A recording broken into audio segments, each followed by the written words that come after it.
Hello everyone, welcome back to the channel. Come for a little info and stay for everything else. We hope that you are well prepared for the approaching holidays for those who are celebrating.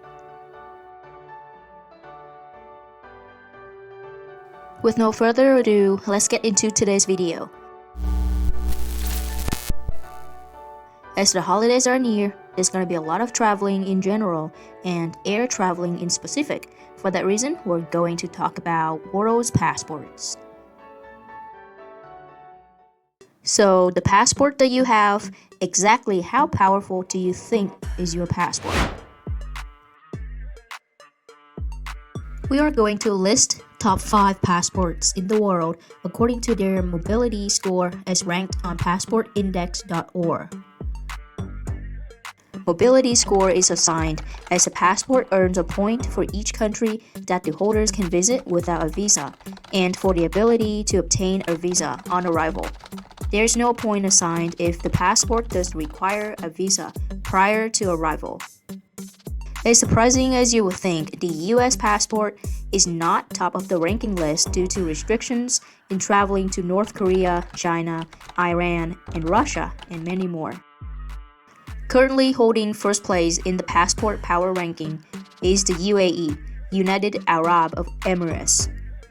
The country has the mobility score of 180, with visa-free to 129 countries, offers visa on arrival for 51 countries, and requires visa for only 18 countries. Going down the list, we have Sweden, Germany, Finland, Spain, France, Italy, the Netherlands, Luxembourg, Austria, and Switzerland, with a mobility score of 176 and requirement of visa prior to arrival for 22 countries. On third, we have Singapore, Denmark, Belgium, Portugal, Poland, Ireland, and South Korea, with a mobility score of 175 and 23 countries for visa required. On fourth sits Greece, Norway, Czech Republic, the UK, Hungary, Japan, and New Zealand, with mobility score of 174 and 24 for visa required. On fifth houses Slovakia, the US, and Australia, with mobility score of 173 and 25 countries visa required. If you don't find your countries in this short video, you can swing by passportindex.org and play around a bit. Now, with what is going on in the world and travel restrictions, the mobility score may or may not change, and your passport can become more or less powerful over time. Regardless, passport is an important travel document, and it presents the character of a nation. As some of you might have heard on the news about the new visa waiver system for foreign visitors when traveling to Europe, called ETIAS, or European Travel Information and Authorization. This system was going to be rolled out in January 1st, 2024, but it has been delayed by May 2025. With that being said, this system will require travelers from the US and many other countries to get pre-approval to enter most countries in Europe. US passport holders will need a passport less than 10 years old and doesn't expire for more than 3 months to apply for the waiver. ETIAS provides digital registration and will be adopted by 30 European countries, except for Ireland and the UK.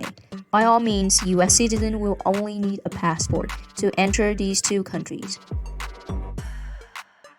The cost for a new visa waiver is €7 for people ages 18 to 70 and free for all other ages. ETIAS is valid for 3 years, but you are allowed to stay not more than 90 days. So what does ETIAS mean for passport power ranking? The passport's mobility score is going to be affected due to the visa waiver, since it is not as easy as before to get to these European nations without a visa. The passport power ranking is set to have a huge shuffle in rankings as soon as ETIAS rolls out, with all metrics considered the same. So, how many countries can you travel without a visa, with visa on arrival, and require a visa? Let us know in the comment section down below. If you find the video helpful, gently tap the like and subscribe button to help the YouTube algorithm. Like always, go out and explore. Until the next time.